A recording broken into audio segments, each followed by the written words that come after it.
ব্যাপারটা কিন্তু দেখতে ভালো লাগছে। এই অংশটা আর এই অংশটা এন্ট্রি করলাম, এরকম স্ট্রাকচার করা হয়েছে। কলকাতার পুজো ছেড়ে এখন আমি রয়েছি জেলাতে, হুগলি জেলাতে। হুগলি জেলার জিরাটে রয়েছি।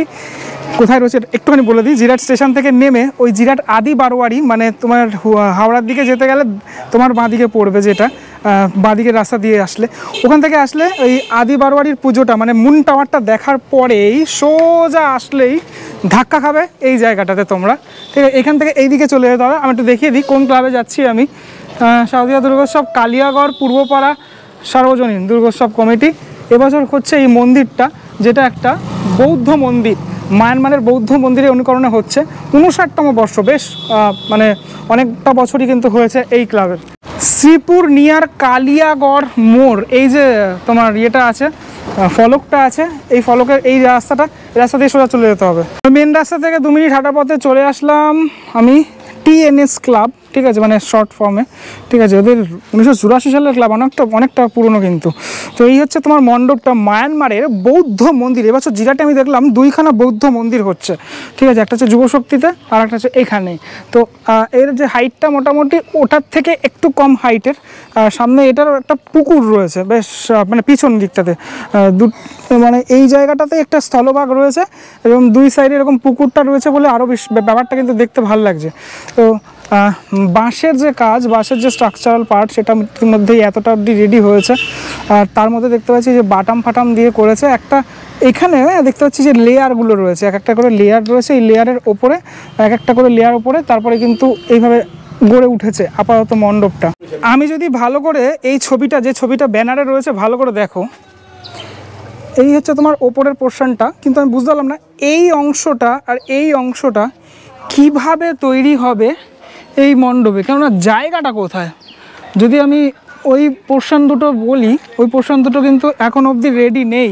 মানে এই দুটো সাইডে ওই জায়গাটা আপাতত কিন্তু আমি দেখতে পাচ্ছি না।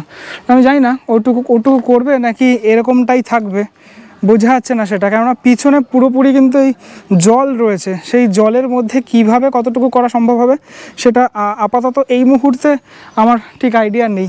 এবার সেটা দেখার বিষয় পুজোর সময় কেমনটা হবে। ধীরে ধীরে যাবো, মণ্ডপের ভিতরের অংশটাতে যাব।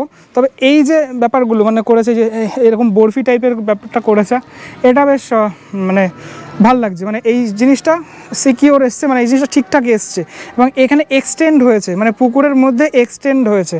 হ্যাঁ, এবার জানি না আর এক্সটেন্ড হবে নাকি। এখানটা তো বাঁশ টাস রয়েছে আপাতত দেখতে পাচ্ছি, যদি ওই বাঁশটা তোমার এই লাইটের বাঁশ, সেটাই দেখা যাচ্ছে। এই মণ্ডপের সামনের অংশটাতে যদি কোনো ফোয়ারা টোয়ারা থাকে তবে দেখতে ভালো লাগবে, কেননা শুধুমাত্র মণ্ডপটা দেখতে ভালো লাগবে না, কেননা ছোটোর মধ্যে জায়গা তো, যত ওরা একটু ওয়াইডলি ব্যাপারটা করার চেষ্টা করবে তত মানে আমার ভালো লাগবে। সেটা আমি জাস্ট বললাম তোমাদের, কেননা হাইটটা খুব বেশি নয়।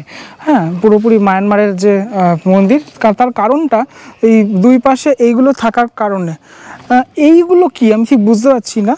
এই যে পুকুরের ওপরে এই যে বোতলগুলোর যেরকম করে রাখা হয়েছে, মানে বোতলগুলো যেরকম দড়ি দিয়ে বেঁধে রাখা হয়েছে, এগুলো কি, যদি কেউ দেখে থাকো, আমাকে যদি জেনে থাকো কেউ, তাহলে আমাকে অবশ্যই জানিও।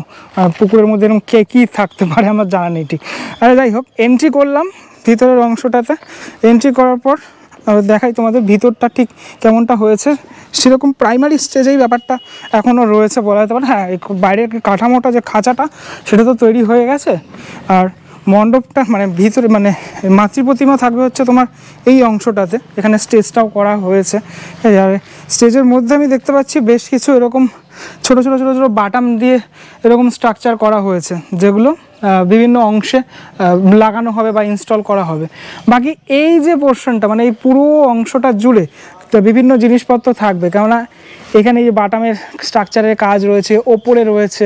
ঠিক আছে, শুধু তো খোলা খোলা থাকবে না, অনেক জিনিসপত্র এই অংশগুলোতে থাকবে, সেটা দেখেই বোঝা যাচ্ছে, আপাতত গেস করা যাচ্ছে। আচ্ছা, আমি নিচ থেকে দেখতে পাচ্ছি এটা একটা রাস্তা, মানে 2খানা পুকুর রয়েছে। এই যে দেখো, নিচ থেকে দেখো, এটা রাস্তা চলে গেছে একটা, মানে এই একটা পুকুর আর এই একটা পুকুর।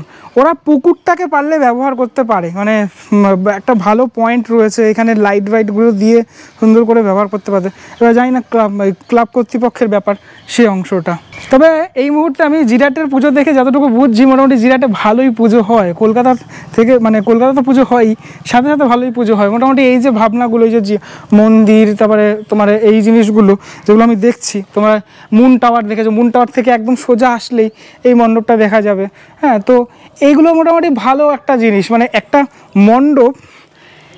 মণ্ডপ একটা পাড়াকে ঘিরে হয় আর এবং সেই পাড়াটা ধীরে ধীরে ধীরে ধীরে কিন্তু মানে উঠতে থাকে, মানে ভালো জায়গায় একটা পৌঁছায়, সেটা ধীরে ধীরে জিরাট একটা ভালো জায়গা অবস্থান করেছে। আপাতত এই সামনের অংশটাতে আমি দেখছি এই খোয়াগুলো ফেলা হয়েছে এই মণ্ডপের জন্যই, মানে তোমার প্যান্ডেলটার জন্যই এই অংশটা মানে তোমার এই কাদা টাদা রয়েছে, যেটা পরবর্তীকালে মনে হয় ঠিক করে দেওয়া হবে।